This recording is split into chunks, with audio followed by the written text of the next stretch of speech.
So just to kind of review, why are we setting up this K expression? So remember, the goal of the question is to determine what the KEQ would be for this reaction, okay, at this particular temperature and pressure that the conditions are under. So because we're given the initial concentrations, we cannot simply plug in the initial values into the K expression. Remember, these have to be at equilibrium, which is why we're going to go through the ice table process. So we have our equilibrium for nitrogen, hydrogen, and ammonia. So we essentially need to solve for each one of those. We need the equilibrium for ammonia, nitrogen, and hydrogen in order to plug in and solve for KEQ. So luckily they've given us a value to go by here.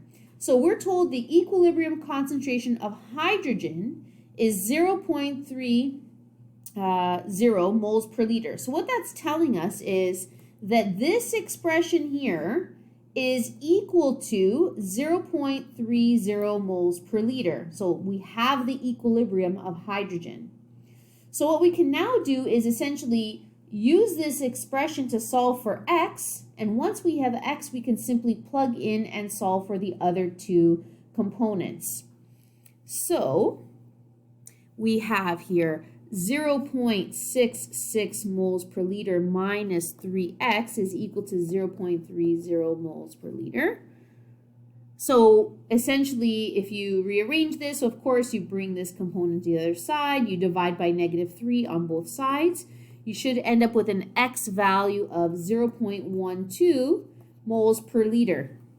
So now we're going to plug in and solve for the other components. So for the nitrogen equilibrium, right, we're going to do 0.32 moles per liter minus x, which would give us 0.2 moles per liter.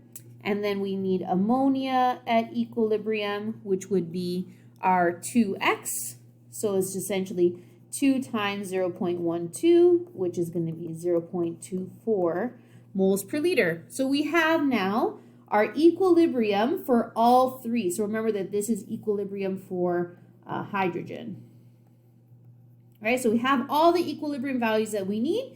So now we're just going to plug in to solve for KEQ.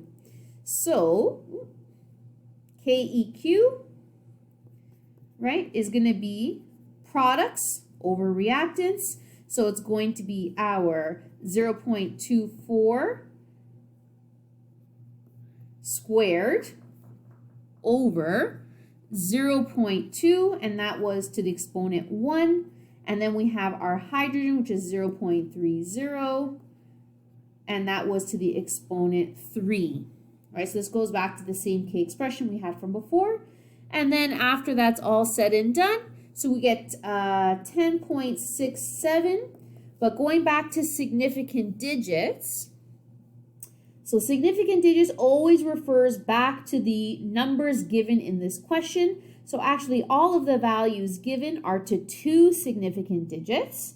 So this would essentially round to a value for KEQ being 11. Okay, so the scenarios are really going to come across for this beginning. We're still at the start of chapter 7. We are going to build on this. So really you're combining the idea of this K expression along with what you've already learned with the ice table. So remember, you only really use the ice table in scenarios where you are not given equilibrium concentrations for everything. So if you have initial values, but you're asked to solve for KEQ, there's no other way around it. You need to get the equilibrium values in order to solve for your KEQ. Okay, so the last point that I want to just reiterate to you is when you're involving solids, and actually the same goes for liquids, remember that they are not included in your K expression. So we talked about this towards the beginning of this lesson already. So here we have a reaction that involves a solid reactant, a solid product, and a gas product. So when you're setting up the K expression, it's a very common error to just put all the products over all the reactants. But you have to remember that these solids will not be included in your expression. Your solid components don't have a concentration. So for this particular example, your K expression would simply be the concentration of carbon dioxide, and technically this is over 1 because there are no reactant concentration values to plug in. So we already looked at this concept. It's just kind of reiterating it in the lesson here. The next point that I wanted to make for you, because you're going to come across questions like this, is if you're dealing with an equilibrium system involving aqueous compounds, more specifically ionic compounds, you have to remember that, and this goes back to what you learned last year, ionic compounds, when they are in water, they are dissociated, right? So when you see something like sodium chloride AQ, technically, once it's dissolved in water, those ions are separated. So it's chlorine ions and sodium ions. It doesn't remain as a sodium chloride crystal lattice. Once it's in water, it separates out. So a lot of the time when you're looking at equilibrium reactions, you're only going to be dealing with the net ionic equation. Okay, sometimes you'll see the entire reaction. So here's an example, right? So we have a single displacement reaction of zinc with copper 2 chloride, right? So we have zinc replacing the copper, so it makes zinc 2, or just zinc chloride plus solid copper. So when you're dealing with your equilibrium constant for this reaction, very rarely will you see chlorine being included, because chlorine in this case is not actually doing much of anything. It's a spectator ion. So meaning if you were to look at the separate components,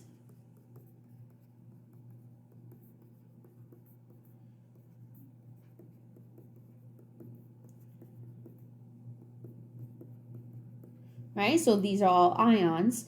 The 2 chlorines would essentially cancel from either side. So the chlorine ions are both present at the beginning and end of this reaction. Really what's happening here is solid zinc and copper 2 ions are reacting, and actually they're transferring electrons as they're doing this. So the net ionic equation is what you will typically see the KEQ being used with, right? So it's still products over reactants, and notice they did not include the solids in this expression. So just something I wanted you to be aware of going forward. If you see a reaction that's written like this, it's because you're only looking at the components that are involved in the reaction itself. If you have ions that are there at the beginning and the end and they are not changed, those are spectator ions. So they would usually not be included in your K expressions, period.